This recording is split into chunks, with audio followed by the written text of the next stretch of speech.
дар сартосари Русия аз оғози ҳафтаи ҷорӣ марҳилаи дуввуми амалиёти нелегал 2023 ҷараён дорад.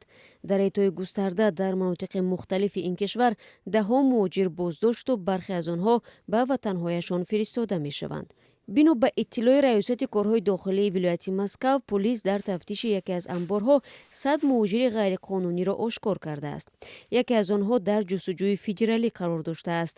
26 каси дигар қонунҳои буду бош дар Русияро вайрон намуданд. Ҳамаи онҳо ба ҷуз аз шахси дар кофтков буда бояд 5000 рубл ҷарима пардохта Русияро тарк кунанд.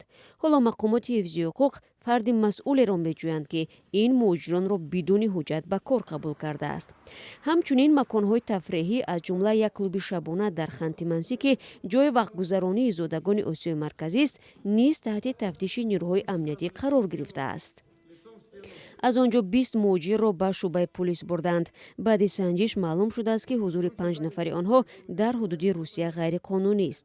ҳамзамон кормандони полис дар вилояти Москав ба маҳалли кор ва хобгоҳҳои муҳоҷирон дар шаҳри Лосино-Петровский меҳмон шуданд.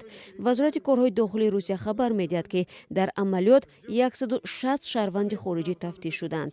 15 нафари онҳо барои поймол кардани қоидаҳои зист ва шуғли ғайриқонунӣ ба ҷавобгарии маъмурӣ кашида шуданд. нисбати 6 каси дигар барои сохтакории ҳуҷҷатҳо парвандаи ҷиноӣ боз шудааст. Телеграм-канали Многонационал менависад, ки дар Хабаровск беш аз 100 муҳоҷири корӣ боздошт гардиданд.